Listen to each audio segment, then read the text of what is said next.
Hey guys, it's Bat. I'm back. Welcome again to one of my videos. This video here put me in a poorhouse because I went to a couple different shops and I ended up going today to my main local comic shop where I had my books on hold. And when I walked in, he quickly told me he just got in a collection of 16 long boxes, and got them in yesterday, Thursday, and which he knew I definitely had to go through to see what goodies I could find. And boy, did I find some goodies. But it put me down. I'm telling you, it put me down. But I'm happy. I got a lot of books from my childhood, and it just brought back a lot of memories. And I haven't had really that feeling like that in a long time, seeing books that I had but had lost a long time ago, and I just repicked a few of them back up, plus some new books. So this is not going to be, I guess you can't call this a quick shot because it's going to be a minute trying to go through all these books. I got a lot. And one surprise book that I wasn't even expecting for him to have for me, and he had it for me, and I was like, wow, thank you. And he sold it to me for cover price. So let's get started. Let's get this party started here with Amazing Spider-Man 51.LR. Man, I just can't stand when they do that. You know what? Stop. No ranting. This video will not have any ranting. Okay, Amazing Spider-Man 51.LR. Okay, pick that one up. These were on hold for me. Amazing Spider-Man 52.LR and issue number 53. And I'm not, I glanced through Spider-Man. I really don't read it like I should, or get into it like I should. Mainly because I just really don't have the time, like I used to have. So when I get a chance, I'll probably go back over it and really get into this storyline and find out about, what's really going on. Immortal Hulk picked up number 39 and number 40. So that's showing you just how far back I had my books on hold. Because every time I went into his store, I ended up going through his new acquisitions.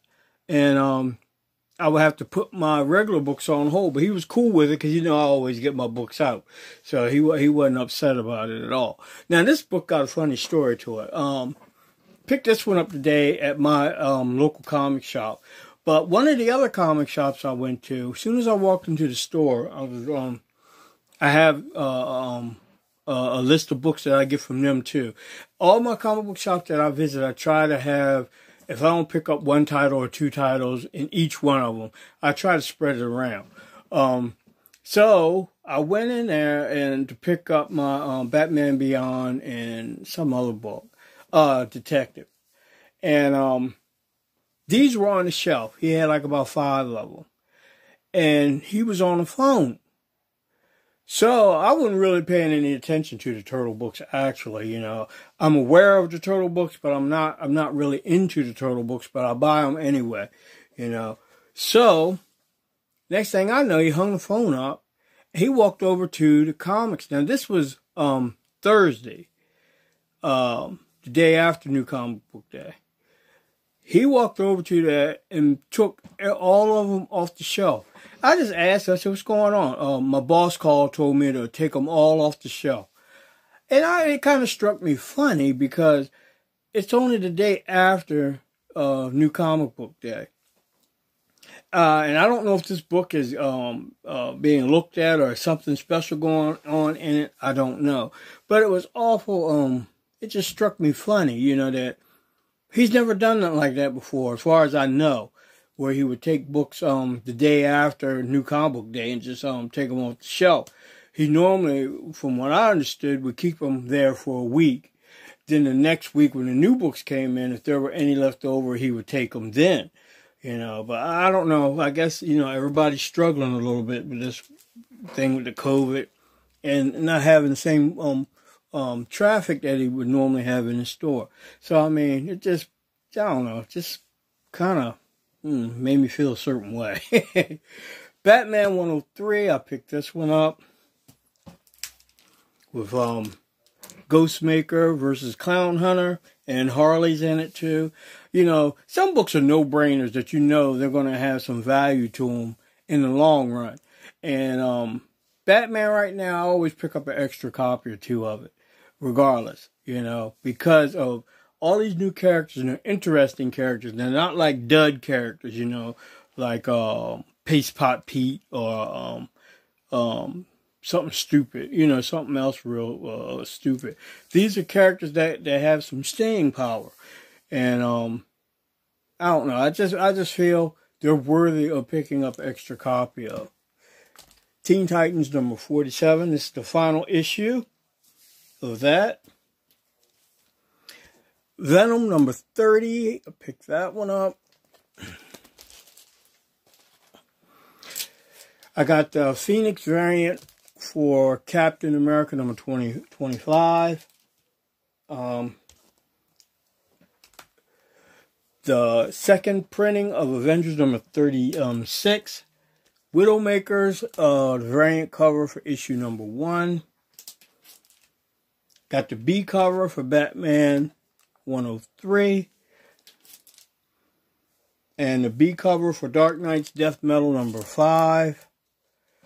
I'm going through these kind of quick. The new books I'm trying to go through quick so I can get to the books that I picked up. And he had this on hold for me.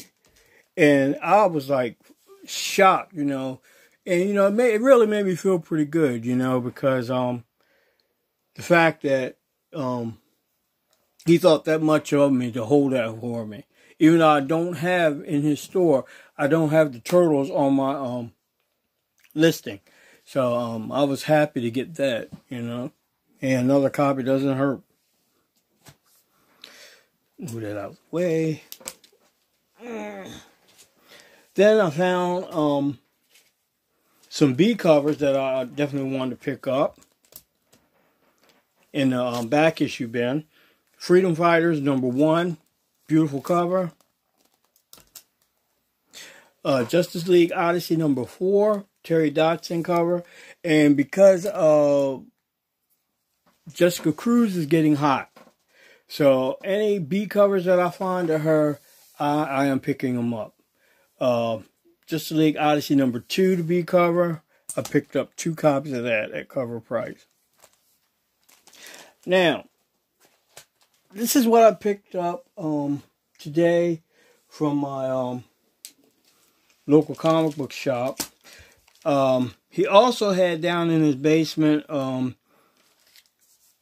a couple of new long boxes of dollar books. But after getting the books that I found out of those 16 long boxes, I went down to the dollar thing. Had some good books, but I've been in there long enough. I had comic book fatigue, and I picked up a few books, and only picked up 4.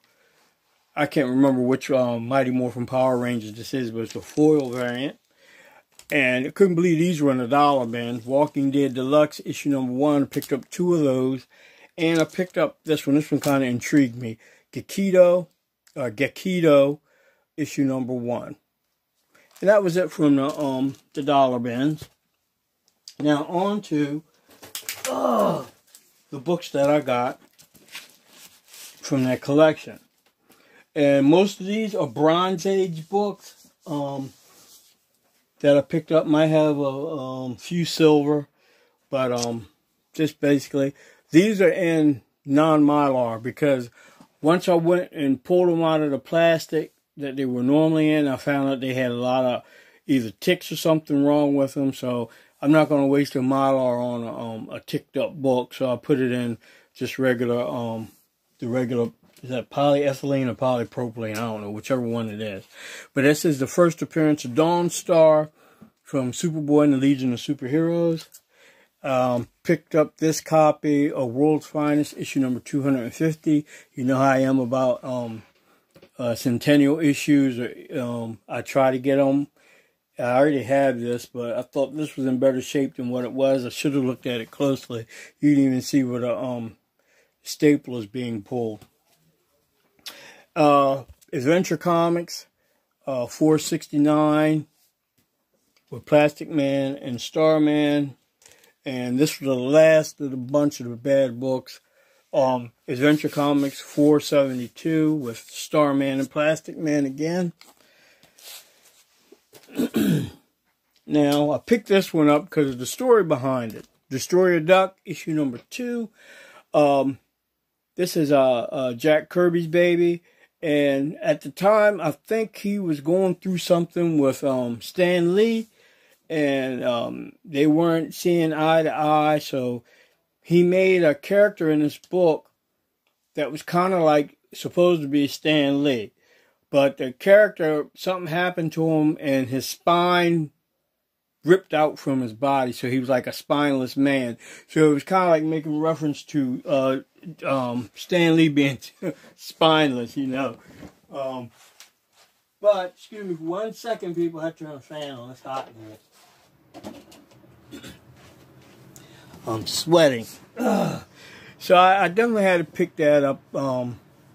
It kind of, you know, a little bit of comic book lore. Picked up another copy of Spider-Woman number 20.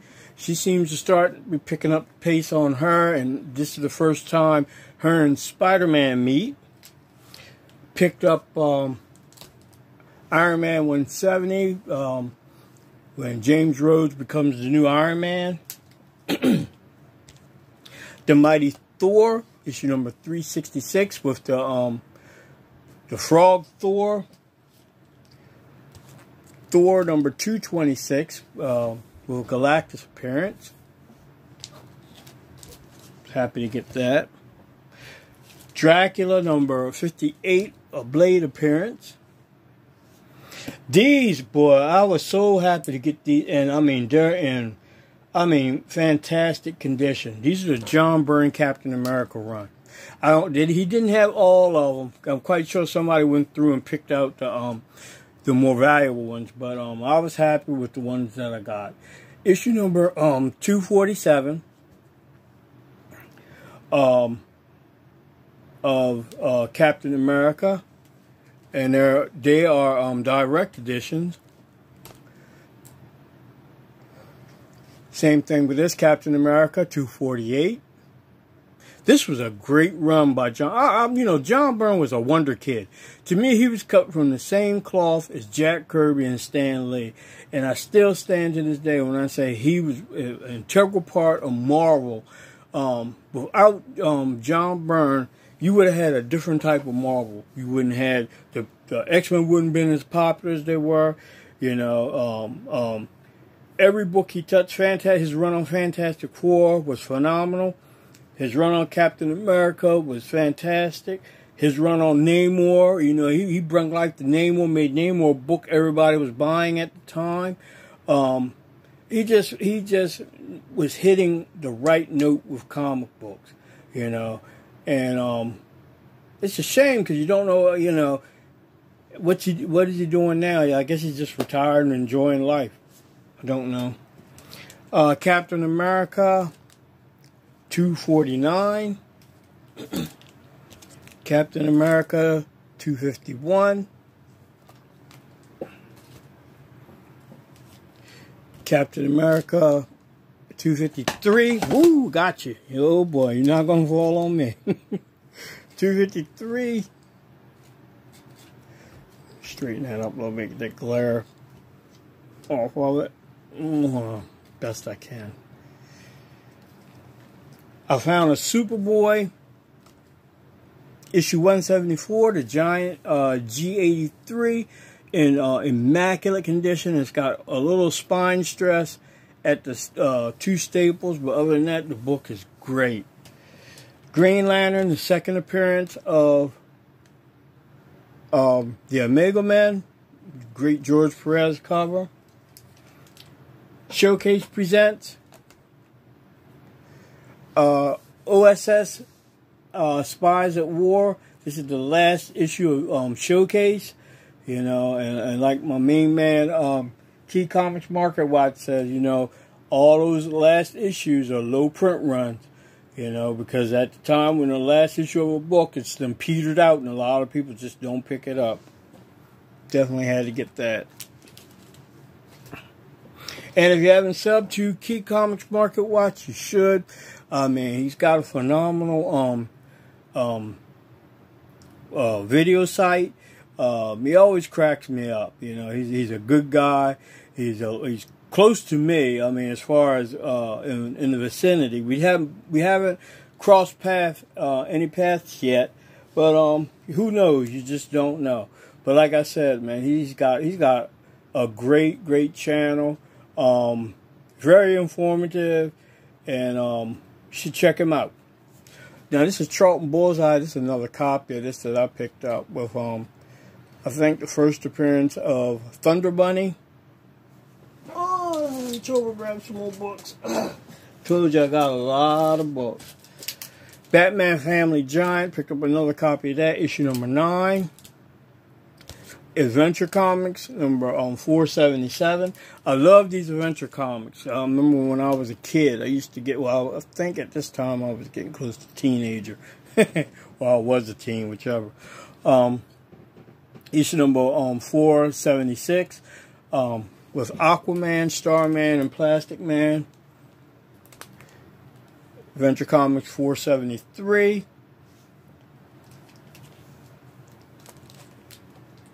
All-Star Squadron, issue number 15. I love those comic books that have the roll call. And the roll call is the heroes that are involved in the storyline. And DC, I think, was the first to do that with their comics as far as doing a roll call. And I picked up issue number 14 too. Sorry, they're out of order. Night Tiger. All-Star Squadron. That's another video channel you should check out. Is Night Tiger. If you haven't subbed to Night Tiger, check him out, man. He's got some amazing Golden Age books. I'm not really a Golden Age person. I love Golden Age, don't get me wrong, but I don't specifically look for them. But the funny thing about it, here in Baltimore, Maryland, it's a lot of Golden Age comics. I mean, you can flip over them. That's how bad it is with Golden Age comics. Especially movie, television show tie-ins, Gold Key, all that stuff. They're here. I mean, I just don't get into it like that. When I was into it, I think I was in my 20s. And I had John Wayne #1. I had that book in mint. I had bought it off a guy at the flea market, and I had bought quite a few westerns, and didn't get into the Army too much. But I had a good collection of Golden Age comics, and Lord knows whatever happened to those books. I think I got rid of them. I don't know. They could be at my grandmother's house. I don't know. Super Friends number 43, beautiful book. I mean, this book, like, it just came off the press. Same with this one. Number 46.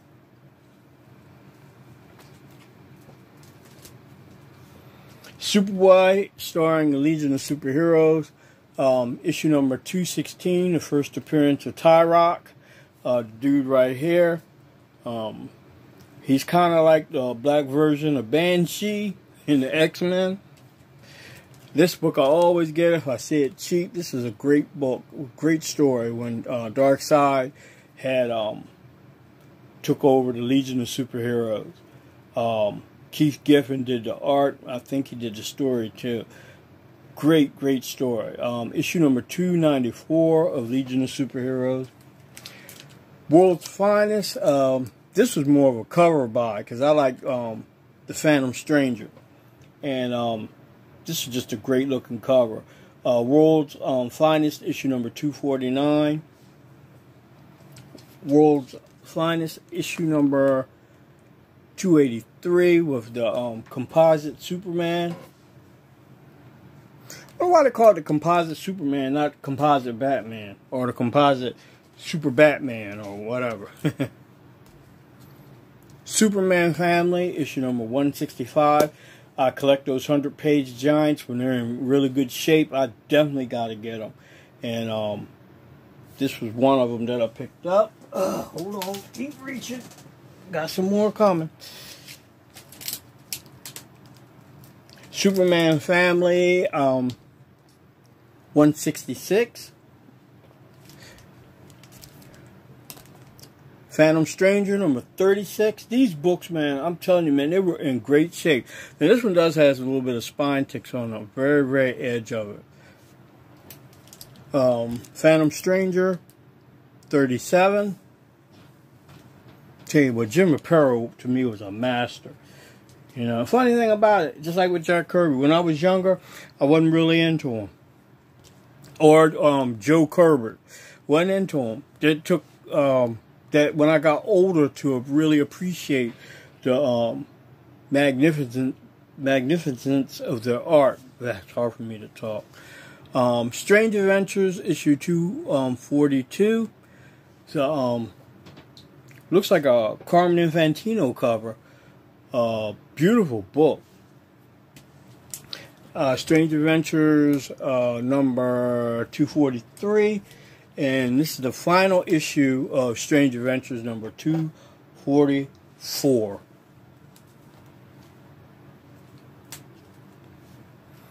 Shazam, number 11. Number 19. Number 24. And this one I was happy to find. Number 25, first appearance of Isis. Number 26.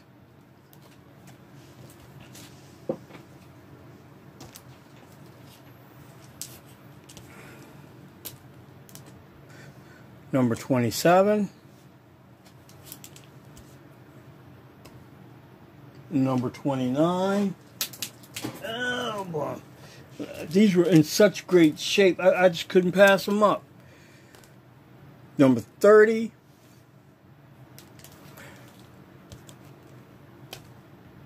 Number 31.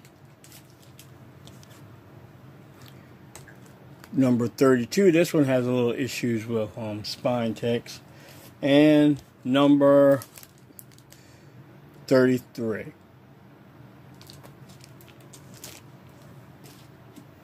Batman,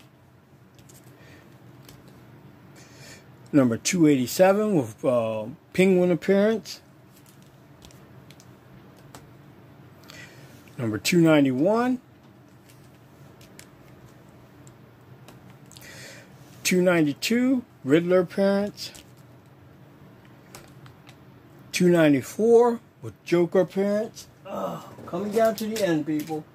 Coming down to the end.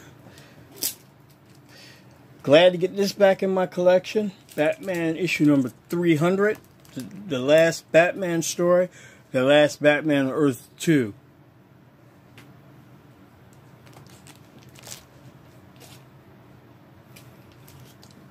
Batman 306 with Black Spider. Batman 308, Great Mr. Freeze, one of my favorite characters. Batman 345, Dr. Death, first appearance of Dr. Death. Batman 348, Man-Bat appearance, and Batman 405.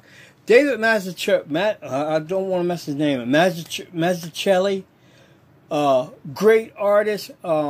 His run on Daredevil, when he was drawing Daredevil, to me ranked up there with Frank Miller, if not better. I think he's a tremendous artist. He did Batman, this Batman year 2 or year 1. I don't know if he did Batman year 2. I think Alan Davis did. I'm not too sure. I can't remember. But his run on Daredevil was phenomenal. He brung Daredevil, his art and style brung Daredevil back to where he belonged. You know, he wasn't a superhero that was with the Avengers running around gallivanting or whatever. He was a street hero. And the storyteller, I can't remember who wrote Daredevil at the time. He was drawing it, but phenomenal series. You know, if you get a chance to, I wish I had the issue numbers. If I had the issue numbers, I would tell you. But David Mazzucchelli's Daredevil, I'm telling you, is a treat to behold.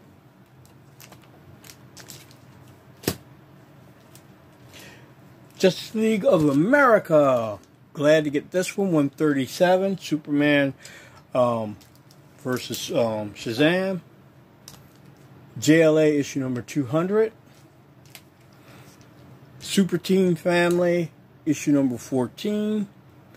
And the final issue of Super Team Family issue number 15 with Flash and the New Gods. My great buddy, old pal, Jose Garcia Lopez. No, I do not know him, but I just love his art. Did the cover. I was glad to get that one. And I heard some rumblings about the New Gods, too. So, you know, it is what it is. I'm not too really keen on trying to hunt down movie tie-ins because I think it's a fleeting thing. You know, and you can see evidence of it that once the movie comes out and becomes old news, the books get hot for a minute and they just go right back down. They may not go back down to the original starting price that they were, or value price, but they do go back down. They don't stay up high, you know, unless there's something really special about that book. And this book I was glad to get. I had this a long time ago and I never, you know, rebought it again. And I happened to be able to get it. Power Man and Iron Fist, issue number 50. The first beginning of the team up of those two characters. And I found me some more 30-cent price variants. Captain Marvel, issue number 45. Captain Marvel, number 44. Champions, issue number 6. And they're in great shape. Now, these are reprints. Marvel Greatest Comics were reprints of the Fantastic Four issues. But even so, it's a 30-cent price variant. Issue number 63. And issue number 64. And finally, the last book I got to show in this video. Warlock, number 13. Great Jim Starlin cover. Jim Starlin art. And I am happy, you know. It took a lot out of me on this one, but you know I'm happy. I got some books that remind me of olden times when I used to collect and the love that I had for comics. I hope you enjoyed this video. And as always, thank you for watching, for subscribing, for commenting. You know, and like I said, Key Comics Market Watch, Night Tiger, those two guys have great videos. Check them out and you know, give them a chance. You know, I mean, they got some phenomenal things. You know, even though they don't really talk about the same type of comic books. You know, that's what makes this collecting of comics so fantastic. There's so many variations, so many different ways to collect. You know, that you can get 10 people in a room and they can all collect for a different purpose or collect a different way. You know, you can even get more. You can get 20 people in a room and you can find out that they collect different things. You might cross over here and there, but I mean, that's how various this hobby is, you know. It's a great hobby. It's a costly hobby, but it's a great hobby. Nonetheless. Alright guys, that's enough. It's Bad Adventure. Y'all guys be well, take care, and I'll see you on the next video.